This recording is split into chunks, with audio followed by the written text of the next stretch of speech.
So, one of the things that I thought was very interesting about you, and one of the things that I most recently learned about you, is that you have absolutely no laptop. You do everything via smartphone.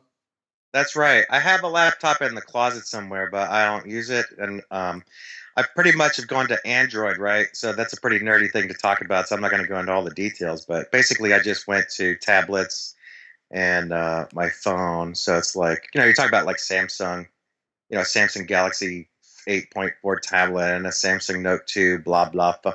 So I know that's the kind of stuff that makes my girlfriend's eyes cross because she hates to hear all that techie stuff. So I won't go into it. But Oh no, my eyes are yeah. crossing too. Don't worry, don't worry. But my point was, how are you a Las Vegas Review Journal columnist and you have no laptop? That's kind of unheard of, right? Well, it sounds like it's super crazy, and it sounds like I'm not prepared, but it's really the opposite. The Android technology is, I think, a little better than the Apple and the Microsoft tech at the moment. It's not. There's a lot of things you can do with Apple, and there's a lot of things you can do with Microsoft stuff that you can't still do with Android. But I don't care because I'm not like what you would call like a power user. I'm not like designing apps, and I'm not like creating code. I'm just typing little words and getting some photos and maybe some audio files or videos. And you can almost do that by smoke signal at this point. Or messenger That stuff pigeon. is so simple. So your Twitter profile, Vegas Anonymous, which you have a lot of followers, but I'm wondering, was that an oxymoron because of the fact that you are kind of in the public eye that you're not so anonymous? That's the craziest thing, right? Like, here's the thing. My Twitter handle is Vegas Anonymous, like you say. Hmm. So I go to places, and sometimes people go, "Hey, Doug Elfman," or they'll go, "Hey, Doug Elfman's here," and then sometimes they come up and they go, "Hey, Vegas Anonymous," which is the craziest thing. I think in the future, like people will name their children like a Twitter handle. So, like, let's say you're having a boy, you'll be like, you want to name your kid like Powerlicious XO56, and then you'll actually name your kid that and give him a Twitter handle at the same time. So when he's born, he can tweet his own birth, right? I think that's the future. Yeah. You know, Well, or you could just do this. You could just come up with a Twitter handle, when you know you're pregnant, if you're a woman, and obviously your husband or whoever's having kids, and just go onto Twitter and log in with a new user profile and claim that name and put the Twitter profile on the birth certificate. yeah, exactly. See, So everybody's name will that's start with F. genius. Yeah.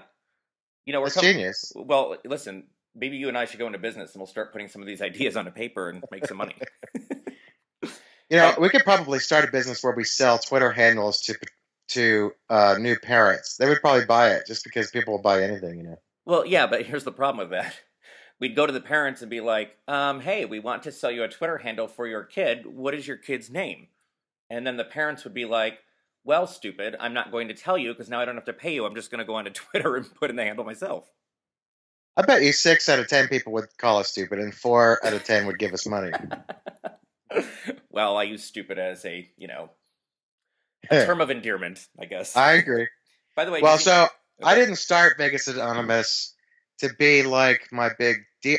You know what? Originally, my Twitter handle was just Elf Monster, which is this old nickname, Uh huh. and that's what I was tweeting under. And then I had this crazy idea, like, oh, I'm going to try to get people to send me anonymous tips, and I'll have them send it to Vegas Anonymous, and then I'll post it, under Doug Elfman, and then for some reason, people love this name, Vegas Anonymous. I don't know why. I mean, I thought it was cool and all, but it exploded suddenly, and then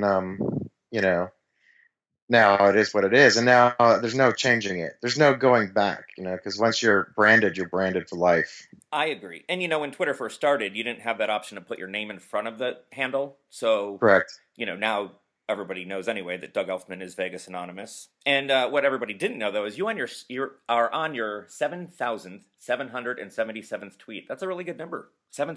7777. Yeah. Oh, that's pretty impressive. Well, I had to do my research before the interview. Here's something that's depressing, though. Let me say this: I have I think I've tweeted more than I have followers, right? So that's more than one tweet per follower. Well, yeah, but I guess if you look at it the other way, you wouldn't have followers if you didn't tweet. So I think everybody's got more tweets than followers. Unless you're like Kim Kardashian, you know, she's got like 30 Yeah, million followers. right. You know who I bet has almost as many tweets as followers and is a lot is like Leanne Rhymes. I interviewed her recently, and she tweets like 100 something times a day, Does she really? right? Yeah, so she probably tweets about one per person, you know. Yeah. Well, so I also recently interviewed her. Was it at the American Country Awards that you happened to see her? Oh, I didn't do that little program because somebody else at the paper went to that. No, I just talked to her separately about because she has some show that she's going to be doing or is doing or whatever, right? You know, she So just got out of her. When I talked to her, she's actually, I didn't know what to expect. As you know, we both interview celebrities for a living, and it's fair game. You get things you expect and things you don't expect. But I wasn't. It's not that I didn't think she was going to be nice. I just didn't really know a lot about her, and so I wasn't setting my hopes up and or getting my hopes up. And she was actually really great. I liked her a lot. yeah, she's super nice. And she just got out of her record deal. Did you know her record deal was like 20 years long? That's unheard of. Yeah, That's crazy. yeah, she sued her dad and shit. That she was in that record deal for a lot of roller coaster. She sued them, and I think they sued her and all this. But then they ended up patching up together, and now I she doesn't really need them True. That's absolutely true. And I think she's because had she like has you and me. well, of We're course. sort of like we're sort of like her. We're not a record company. We're sort of like her media company almost because we write about her and people like her so much. We're like the liaison. Like we have all the connections and the contacts. You just tell us what you want to do and we'll make it happen. Right. That's another Yeah, good side exactly. business. Like Yeah, they she's got she's one of my favorite stories, right? Because I met her for the first time probably 12 years ago or something backstage. She was of age at that point, but she was still like barely of age or 20 or 21. And so this was at a Green Valley, not at the ranch, but way out at Lake Las Vegas. And so I was back in some room, and then she walked in, and we met and we talked. And I was standing next to Richard Abowitz, a writer in yeah. town. And then Leanne, so I was talking to Leanne, and we got along. And then she walked off. And then while she was walking away, she turned her head to look at me and gave me like a little winky kind of action, like a hi. And I was like so flattered. So so she left the room, and I turned to Abowitz, and Abowitz had hung out with her for many, many days in a row at one point, and ushered her around town, and so he knew her quite well. And I said, Abowitz, did you see that? She winked. She turned her head over her shoulder and gave me like a hi. And he laughed at me and he goes, she does that with everybody. Way to steal your thunder, Abowitz. So, well, maybe you could just pretend that she winked at you. Because listen, the first time I met Yeah. her, I mentioned met her twice. One was years and years ago. I think when she was actually like, I don't know, I want to say like 15, 16 years old. We both just happened to be at the same place. And I was interning at the station that I ended up working for in New York, in my hometown.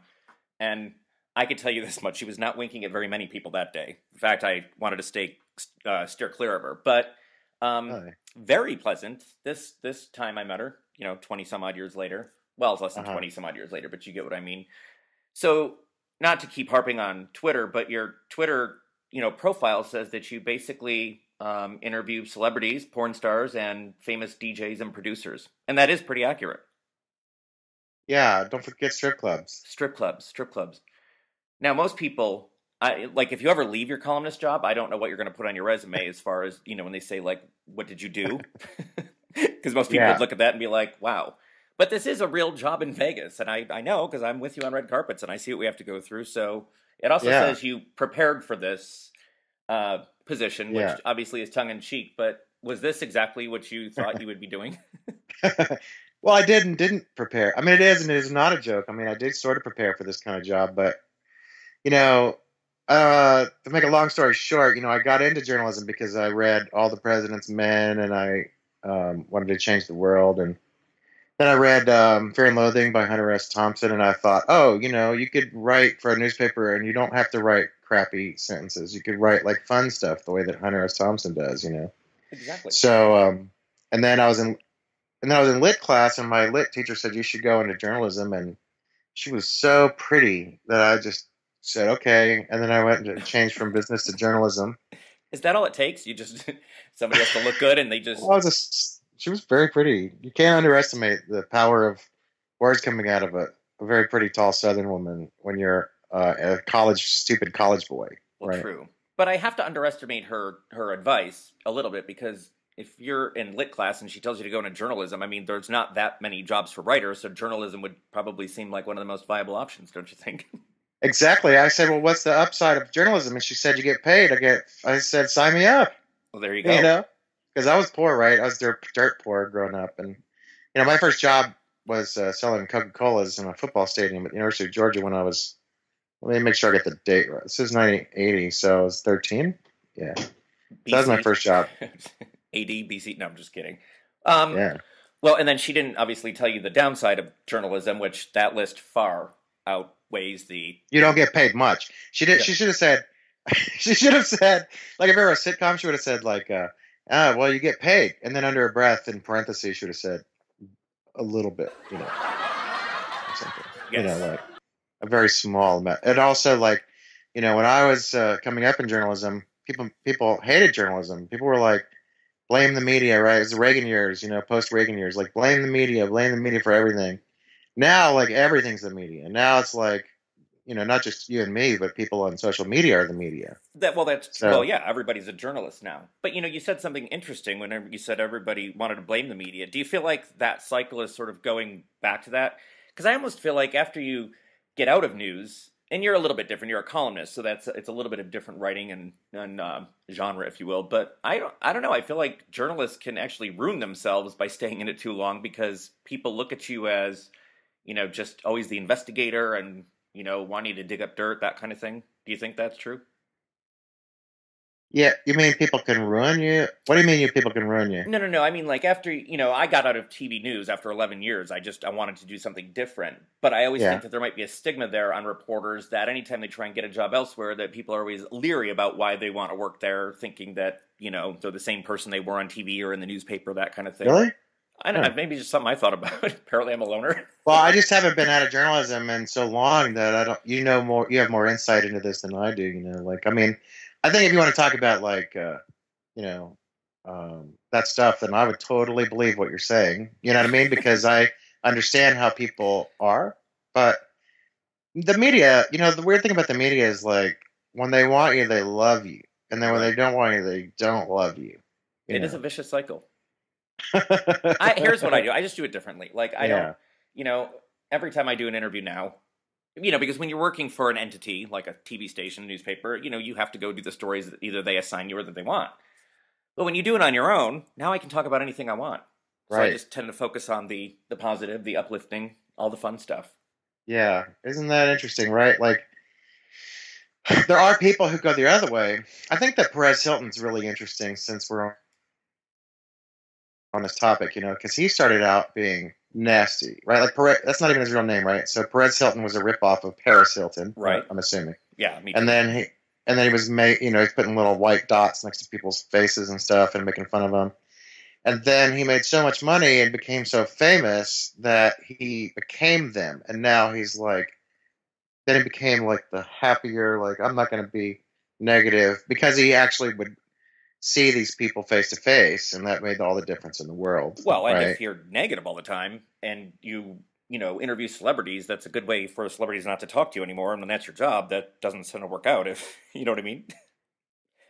Yeah. So he has to be nice. However, wait. Let me ask you a question. So how often do you run into people and they're positive about you or negative based on your media connection? Honestly, it's a good question. 9 out of 10 times, it's always a positive experience. Because, when I was on TV at Fox 5, a station that I absolutely love and loved working there, I was on in the morning, and in the morning you could be a little bit more, your personality could show. So I just happened to be the funny guy on the news. It wasn't like I set out to be. It's just how it kind of happened. And so people remember me because of that. So I guess I made their morning better, and that's how they remember me. And in fact, the Review Journal, your newspaper, voted me in 2008. I think it was a Couchy Award, the best reason to wake up in the morning. I think, right? The It, TV critic at the time. yeah, Yeah. I think it could have been. Oh, yeah. And then Steve Bornfeld, who is no longer there, but I think Uh-huh. he's at 7. Well, those are quality people, both of Yeah, those people. So that's a real award you got, That's really awesome. I I'm enjoyed sure I'm sure I read that at the time, but I don't remember anything from like a week before. well, I'm same way, but I mean, when you get a Couchy Award, I've always said that's the only the only award I ever cared about. I was also made the list, I think, in Vegas magazine, and that was kind of cool. But I guess when it's voted on by your peers, it's better. But back to the original question, I don't know. I've always had a positive experience just because I think I'm a genuine guy, much like yourself. Yeah, I think that there are people like us, there's a few other people on the strip, who last because we're straight up. You know what I mean? Yeah, well, and niceness, honestly, it's very old school, but niceness goes a long way, don't you think? We're also not skeezy. We don't like try to steal everything from everybody. Like there are some people in the world that will be like they're just looking for their freebie, whatever. Right. I mean, So that's a whole different thing. well, and again, I think it just especially in this day and age with social media, and as you mentioned, everybody's a journalist. While that may be true, I still think that the staples and the people who were actual real journalists and still are, still sort of set the tone. I would hope. Yeah. All Wait, right. how was it? Who made you the most anxious or the most nervous? Like because you like them or whatever, like celebrity. Celebrity. Holly Madison. Go back to Holly Madison, and I love Holly Madison. I think she's great, but she still makes me a little anxious. I don't know why. Why? It's weird. I think because and it's odd because I mean I've interviewed a zillion celebrities, but I don't know. I think when you have like a different connection with them, and you're actually sort of on the line of friends, and she's obviously chapter 7 in my book. I don't know. I still get anxious because I'm wondering like I don't know. Maybe self conscious. I don't not really sure. Who makes you anxious? She does have like a thing of, Holly also has a thing which is, she is good eye starer, right? So like when you're talking to her, if you're looking her right in the eye, she's like looking you right in the eye, anticipating what you're saying. Like you can tell she's paying attention, which is Maybe that's it. I think that's probably partly what you're talking about. I mean, I'm sure that you're right about what you said. I'm saying in addition to what you said, that's probably a little bit like just her body language is very like, sort of like I'm right here. I'm waiting for you to say something so I can say something back. And like, not all celebrities are like that. Some celebrities are sort of sitting on their heels and like, okay, you're gonna toss me a ball, and I'm gonna see if I'm gonna swing at it or not. Well, she, So. she's good. I love interviewing her because you can ask her anything and she's just going to answer it. But like when you're on the red carpet and you're interviewing somebody, it's awkward to begin with because there's people behind you naturally looking on. But then as the reporter, you've got to be looking down the carpet to see who's coming next and trying to like motion to publicists like I need to talk to that person, and you're in the middle of an interview, and the whole thing just becomes kind of awkward, don't you think? You feel like you're trying to do 3 things at once, and then I feel bad for the person I'm interviewing because they're probably thinking like, I'm right here. Could you just pay attention to me? Sure. Anyway. All right, so it's time for one of those questions from my list, and I believe you picked, you picked 3 numbers, 1 through 25, and the first one you picked was number 18. So I love this system, by the way. I think that's super genius. Really? Yeah, I think it's super great, man. Wait, do you have a name for this? I can't remember if there's a name associated with this game, like a number game. No, just like the list, or I was going to call it like WTF because they're all weird questions, but Yeah. I don't know. So, no, you know me. I don't really Maybe like, if you had 20, wait, you have 25 or 26, I don't remember. 25, and then If you expanded to 26, you could call it a Ouija board, right? It could be a Ouija board sort of a thing, How do I work that in the Ouija list? I'm sorry, so what's the question? The question is, so everybody has a phobia. What is yours? Oh, that's a really good question. I don't think anybody has ever asked me that in my entire life. Well, there you go. Finally, I'm on the map. I guess phobia. I think that I always say that the only 2 things that scare me are the CIA and the mafia. But I recently realized that I know enough people who have some sort of tangential connection to the CIA and the mafia that if anything ever happened to me, then I would be avenged. So I'm pretty happy about that. So I'm Uh, less worried about it now that I'm older, you know. I would have to tend to agree. And, obviously Las Vegas was a man-made city and a mob-built city, so, you know. Yeah. But Yeah. but But that I don't have any, I'm not scared of like cats. I love cats, flying. I like flying. And I wouldn't say I have a fear of heights. I wouldn't jump off of the stratosphere bungee cord thing, but it's not because of fear. It's just because I'm not stupid. I don't want to die. You know what well, I I mean? Like, mean, I've not one person has died from, doing the bungee cord no, no, thing. no. Let's be clear. No one's died in town from jumping off the thing. But I might. This is the thing. I was asked, to scale the Rio for some charity a few years ago because Sarah Feldberg, the editor of the Las Vegas Weekly, was doing it, and some other people. So they asked me, and I said no. I go, look, I'm very supportive of your charity, but it's not that I'm worried I will die from a fall. I will die of a heart attack. That's That's a still not a fear totally. of heights. Oh wait, a heart attack because you're using a lot of energy to. That's not a fear of heights. That's just a fear of death. That's a total like nobody wants to. Who wants to climb down a side of a giant building? Like that's. I don't consider that a phobia. You know Well, what I mean? maybe you have a fear of radical Stupid challenges, acts. or yes, exactly. Kind of like that Fear Factor show where you have a fear of thrill seeking. Yeah, I don't want to. I'm not a thrill seeker. I don't. I never wanted to be an astronaut. You know what I mean? Well, I didn't either, but I have a whole different reason for not wanting to be an astronaut. But well, and then I don't know. Did you see the movie Gravity? I have not seen it, but everybody said that was like one of the most No, I like haven't seen it. made you anxious watching the movie. And I'm like, could you imagine being in a shuttle, and kind of trapped or just floating off in space, and you know you're going to die because eventually you're going to run out of air, I wouldn't do that, and I wouldn't do that in a shuttle in underwater either. like a Like I don't submarine. want. I don't want to be in a submarine as well. Well, all right. So you're just a The other man of thing, your. I do have a potential phobia. I have a recurring dream. I was just telling my therapist yesterday that the only recurring dream of my entire life is I'm being chased by armed like machine gun toting gorillas, and I have to run up and down hospital corridors and sneak through secret vents. Sort of 24 Jack, Yeah. style, to escape these crazy armed gorillas. So maybe that's a phobia since I keep having this nightmare. Well, you say. I mean, that's a pretty. Most people have like I don't know the recurring dream or nightmare that they're falling, or I don't know Yeah. they can't dial up. They try to dial the phone, but they can't seem to dial the numbers. Yours is a little intricate, don't you think?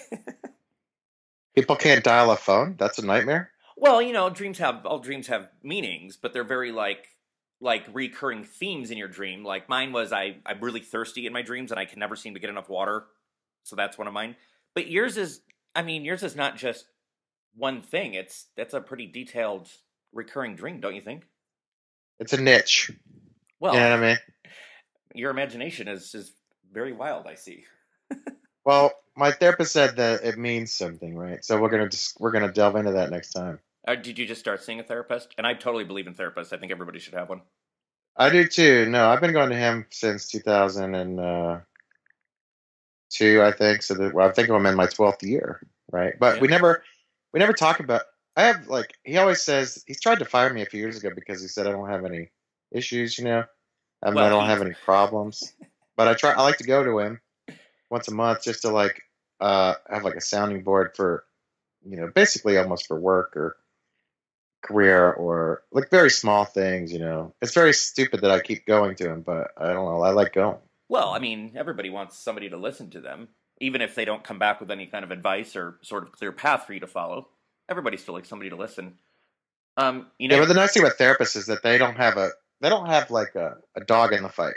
Like they'll just tell you when you're being stupid or you know what I mean. That's the good thing about therapy. Therapy. A lot of people got the wrong idea of therapy because they watched like the Bob Newhart show, which was like a comedy back in the '70s, or they've seen like some movie in the last few years where therapists just go like, tell me about your feelings. But that's not really how most therapists work. Most therapists will engage you like a professor. You know. they offer you some Yeah. kind of like, advice or get you to sort of think about like what to do next, choices, all that. No? Oh yeah. Oh yeah. My therapist has like a whiteboard, and he goes up and he draws on this whiteboard, and he'll be like, okay, this is this, and this is this, and this is what's happening. I mean, he doesn't always use it, but sometimes he does. About once every other session, and he'll draw things up there like, there's all kinds of like scales of things that people want, of needs, and there's like all kinds of. So basically, he's just he'll map out what's happening sometimes, and you go, oh my god, of course you're right. Like I don't remember ever saying like, oh, you're totally off base. And I'm ready for that because I'm like a skeptical journalist. So I'm ready to tell anybody they're off base, but Well, why do you you think know, he's never been off base? Because that's very interesting. well, because he's like he was referred to me as the best in town. So and I'd had therapists before, and there were some were good and some were not good, but he's superior. You know what I mean? Like he did a lot of uh, he's got a lot of background in two kinds of therapy that I'm a big fan of. One is cognitive behavioral therapy, which was created by um, whatever, it doesn't matter. And then the other one is Gestalt or whatever that's called. So that's like those are like very good, deep, meaningful therapy. So it's like if you go to a doctor and you're like bleeding from the elbow, he's going to be able to tell you why you're bleeding from the elbow. If you have a toothache and you go to a dentist, he'll be able to tell you why you have a toothache. If you have a problem with your brain, you go to a therapist, he'll tell you what's wrong with your brain. Right. Right? It's pretty Well, simple. I was just talking to it's a very good point. I was just talking to an OBGYN. I was at a fundraiser for a woman. Oh, where is this going? An OBGYN. Yeah, I know, right?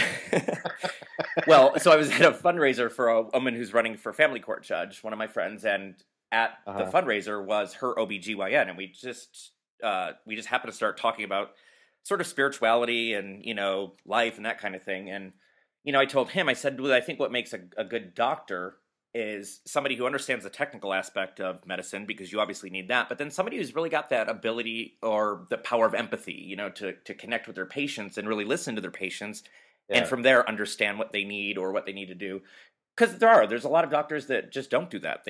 They're ready to just write you a prescription and get you the hell out of their office. So, a good doctor to me has empathy.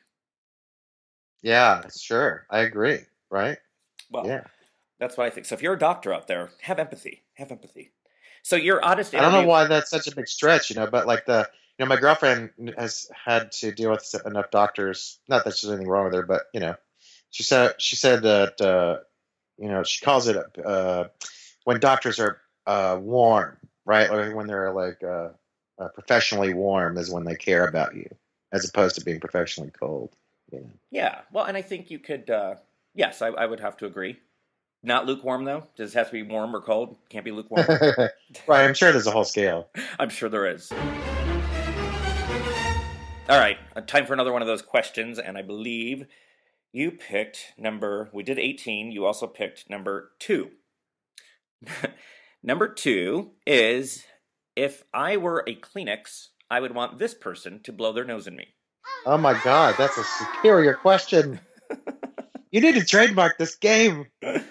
Now, listen, there's a zillion people who've done this game. I just, I asked God questions to begin with. I wanted to go even odder. I love that question so much. Perfect for you, right? Let's see. If I were a Kleenex, who do I want to blow themselves into me? That's the craziest question I've ever heard. Dude, I'm going to send you an award. That is the most amazing question I've heard in a long, long time. Seriously, that's a great one. Well, okay, it's kind of gross, but hey, why not? No, I like it. Well, obviously, I'm going to say my girlfriend, but if she can't step up, then I would go. Well, since we're doing celebrity stuff for the most part, let's say, oh yeah, how about Julia Binoche? Okay, well, why her? Because she's so amazing. She's in one of my favorite movies called Blue, Bleu or something. It's like Kieslowski movie where it's very depressing. But then she was also the nurse in English Patient, and she won the Oscar for that. Yeah. And she's so amazing. She's so beautiful, but she's an incredible talent. And I was at the Peppermill, the sort of classic restaurant. Great place. and I was hanging out with journalists, and then one of the journalists had a buddy in town who was a French journalist, a famous French journalist, and I said, "Oh my God, you're from France. Please tell me you've interviewed Julie Binoche." And he goes, but of course." And I go, "Tell me what she was like." And he's like, "Oh, she's amazing and she's so nice. And then she smokes all the time." And oh my God, she's a smoker. I love her even more, because she's a French woman smoking. Oh my God. So yeah, I Julia wonder Binoche. I wonder who you were in your former life. Maybe I was her mom's nose. Maybe. I guess if I Yeah. had to answer that same question, mine would be Alanis Morissette. You know, which reminds me, Really, Alanis Morissette? I love No her. kidding. Well, my Yeah, favorite, my favorite musician. And I've interviewed a zillion celebrities like you have, and I've never met her. I don't know why this is. I haven't either. If you meet her, and you know you're going to meet her, I will clear my schedule for that day. Can I just come and we'll just tell her like I'm, your intern? Sure. I have Anyway, to tell you, I've never heard of her being in Vegas ever. she has been because I've been to her concert here, and the last Well, time. I mean, yeah, I mean on a personal level, like Oh yeah, to you're right. gamble or hang out or go to the pool. What is it about her that has ensnared you? Honestly, well, she's a really excellent writer, and I think I've just always connected with her music and her writing, and more than Yeah. that, just her ability to, even if I go back and listen to one of her albums. For example, I was listening to Flavors of Entanglement the other day, which is I think her seventh studio album that came out in 2008. And every time I go back and listen to a different album or a particular song, I just find new meaning out of it. But it always seems to apply to this day and age and anything that I'm going through or thinking of. So it's very interesting. I have a thing for somebody who's a contemporary of her, Sarah McLachlan. However, Oh, she hasn't put out an album that I love like her first few albums in a long time. she put out, I think, one a few years ago, Laws of Illusion. I was And listening to her new album today, as a matter of fact. I didn't even know she had an album out. And then I don't know if it's a new album or if it's new to Google Play Music, but I subscribed to their sort of monthly free whatever, and there it popped up, and I was like, you know, I do like her a lot. In fact, I saw her a few years ago. She was here for the Lilith Fair with the Bangles, who I also love. And what the hell's her name? Bagels are in town in a few weeks. They are? I just got the email today. Oh my gosh, we need to go. I Do you like like? them. Do you like? Oh, they're amazing. I've seen them twice. Yeah, And Miranda Lambert, she was with. So it's the Bengals, Miranda Lambert, and Sarah McLachlan at the Lilith Fair. Talk about a really cool concert. that's a pretty good one. It is a good one. It was a good one. So, who has inspired you the most on in everything you've covered? Because you really do run the gamut. I mean, the other day you had Kelly Pickler, who I love. Um, I can't remember his name now, but you interviewed the guy who was going to be a valet here in town, and he gave that up to Hmm. go and be Yeah, comedian. the comedian. Yeah, I'm blanking on his name as well for a second. it starts like a two-letter last name. Yeah. But that was to me like one of the thoroughly enjoyed that story because I think it offered some inspiration and hope to anybody who's not following their dream to just drop it and go pursue it and see what happens. And in his case, it worked out. Yeah. But who's inspired you the most, or what interview have you walked away from and really thought twice about what the person said and applied it? Boy, that's a good question. Probably who's been the most inspiring that I've talked to? There's a lot of people that were inspiring initially, and then I talked to them like Prince and Robin Williams and Pavarotti and Bowie and McCartney and all these people. But actually being inspired during the thing and then walking away, that's a really interesting question. Maybe, you know what? Last year, 2 years ago, was it 2 years ago? A year or two ago, I paid off my house. So, Congratulations. yeah, thanks. So I've got no mortgage, which is amazing. Now, I'm not rich. I just saved and worked hard, Yeah. had side jobs, whatever. So, after that, I started asking several celebrities, like, what do you do after you pay off your bills? Like, because some of these celebrities, weren't born rich, and then they make money, and then they pay all their debts, and then what do they do? Like, what keeps them going, right? Well, my guess Now, would obviously, be fly to exotic places, charity. yeah, like a lot of them, it'll be like flying. They want to like travel, and they want to, they still like the accolades, and they want to hear the crowd roar and all this stuff. that's not how I'm built, So mine is all more internal. Writers are a little more internal. You have to get the joy out of the sentence you're writing or whatever. So Right. so I guess probably the most, is maybe this. I don't remember who it was, but like I was saying, so I asked a couple of celebrities right after I paid my mortgage. I said, "Look, I just paid my mortgage," and I'm thinking like, well, why am I working now?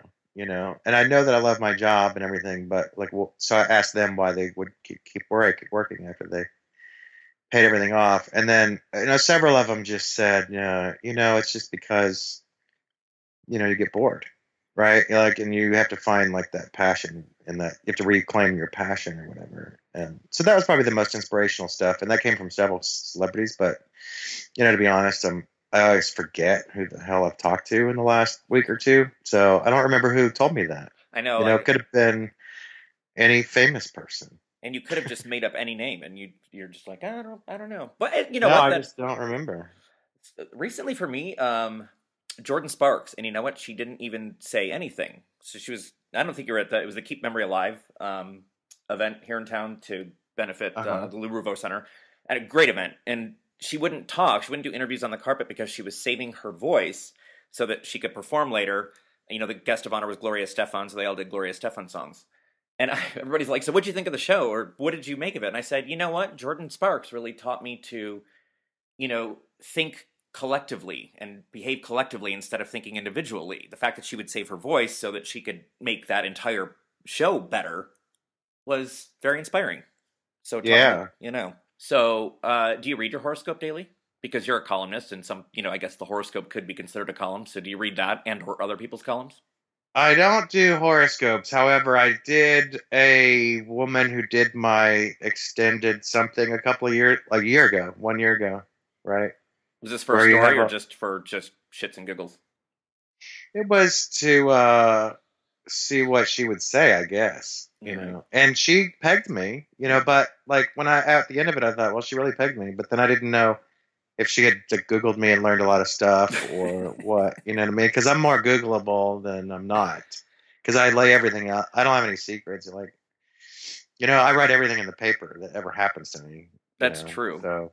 Well, but I mean, it's not like, did she know you were coming to visit her, or was this like a happenstance thing? Like, no, she's popular, so I had to like make an appointment. Yeah.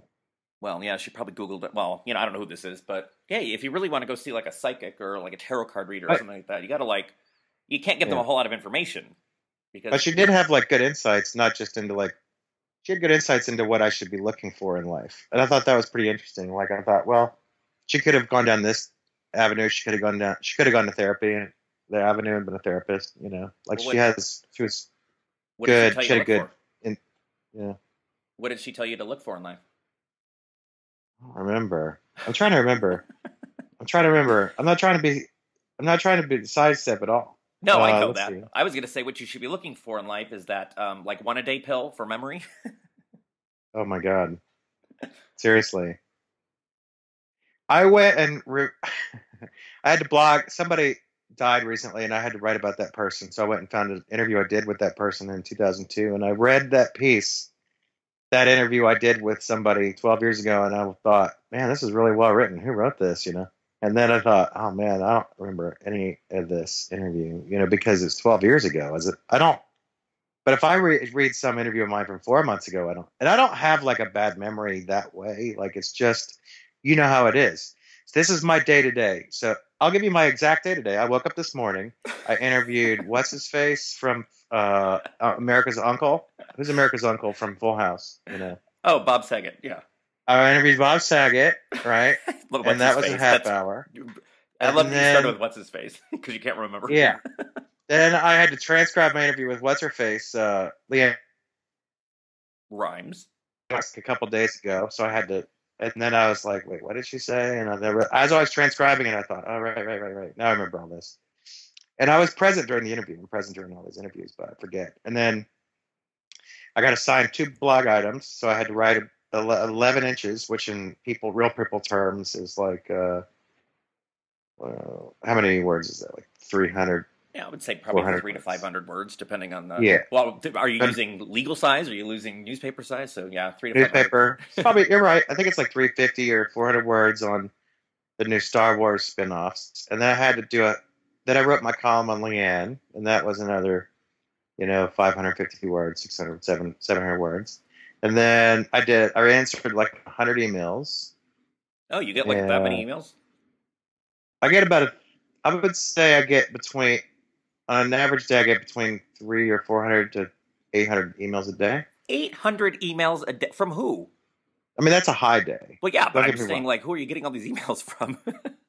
They're all PR and editors and readers. I mean, every day I wake up, I've got, somewhere between 95 and 115 emails waiting for me. Like when I go to sleep at 1 or 2 in the morning, I clean out my email inbox. It's empty. I wake up, I open my email, and there's 115 emails waiting for me. Oh my gosh. I never clean mine out because I would never be able, because if you get, like me, you get, like, invited to a lot of events, and I say yes, or I reply yes. No, I just made like I read through them or sort them, you know what I'm saying? Oh, because I have to be able to search the email. I just put in 1 or 2 keywords that I remember from the email, and that's how I find it again. But I don't get that many. Yeah. I mean, I probably have an average of 40 to 50 a day, which is good, for me, because I don't like email a whole lot. But that is a lot of email. So that was my day, and then we're doing this interview, and then when we hang up, then I'm going to do some more work. Like, so it's not that, like, I have such a charmed life that I can't remember blah, blah, blah. It's just that, the jobs that we have, it's just you're a runaway train. You just got one hand on this runaway train, and you got one leg on the runaway train, you got one leg on the ground. Yeah. Well, and it's, and I think you and I think are, we always gotten along. I don't know how many years I've known you, but quite a few. And, we still like what we do. So we want to, we want to go and to as many places as we can and help a lot of people out as far as interviews. So that's good. It's the people that don't remember their interviews because they become jaded, and you're so not that, which is good. Oh, yeah. But what would Doug Elfman be doing if he weren't a columnist? Oh.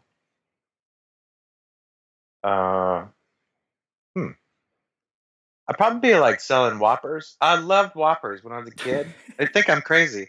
All right, so my first job, I was 13 selling Cokes in that University of Georgia football stadium. But my second job was working for my mom. She was a band manager, so I was roadieing for her bands. My third job, I was 15, and I was about to turn 16, and I loved Burger King, and I wanted to work at Burger King so bad. So I went to Burger King, and I go, hey, I want to work for Burger King. And they go, how old are you? And I go, 15. They go, come back when you're 16. And I went, all right. So on my 16th birthday, I walked into Burger King and proudly looked at them, and I go, I want an application because I want to work at the home of the Whoppers. You seriously said this? So they gave me a job, and I worked there, and that was fun. I loved Burger King, and I loved now I don't eat meat, but I can still eat Whoppers without the meat. Like, I love that mayonnaise and that bread. So I'd probably be like a Burger King manager, but I might be an ex-stripper because I stripped for a while to make some money. Or you did not. I did. And then what else did I do? I worked in a hospital, and my favorite job of all time though was I was a dishwasher at an Italian restaurant in Athens, Georgia, when I was going to University of Georgia, and that job was my favorite. Why?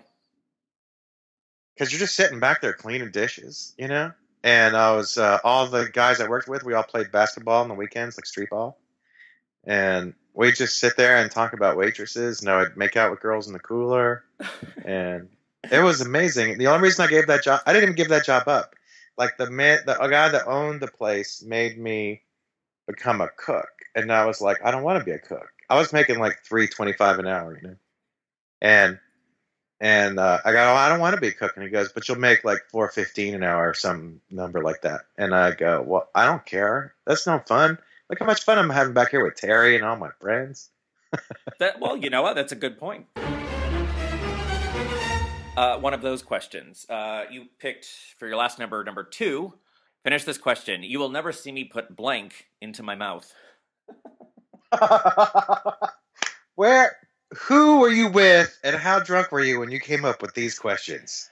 Well, these are fantastic. Much like you, Doug Elfman, I'm a little weird. well, a lot weird. And this is, it literally took me 5 minutes to come up with this list. When you ask questions for a living, I mean, I just picked all the ones that I would never really ask somebody except. These are spectacular. You could have a whole book out of people answering these questions. Like you could send these questions to celebrities and say, just answer the question and send me a release form, and it's going to go in a book. No, you know what I mean? Have to do it well because they would be too guarded. I'd have to just come out with it so I get their first answer. Yeah, that's true. That's true. Okay, so wait. The question was, whose mouth do I want to do what with? No. The one thing you will never see me put in my mouth is, or I will never put blank in my mouth. I just reworded it. Meat, steak, chicken, poultry. Oh, I'll boil it down to one answer: bacon. I don't get everybody's association, like a fascination with bacon. It's just good. Even when I ate meat, I was like, bacon just grossed me out. The only time I would ever eat bacon was in a BLT because it was masked. The taste was masked by mayonnaise and beautiful lettuce and beautiful mayonnaise and beautiful white bread. And then even then, in my 20s, the first time I had turkey bacon, I was like, why does anybody eat with bacon? Because turkey bacon's delicious, And then when I see the movies like Pulp Fiction or TV or people talking, people are always talking about what's his face? America's Uncle, when I was interviewing him today, what's his face? We were talking about something, and he's talking about how he loves bacon wrapped foods, and it's gross. Yeah, but bacon smells so I don't get good. Bacon people. I don't understand it. All right, my last question for Doug Elfman, because I know you got to go. The one thing you do to make the world a better place on any given day, or one thing that you just routinely do to make the world a better place? Oh, I just try to be nice to everybody. I say hello and I say these 3 words more than anybody I know. Wait, I forgot what the words are.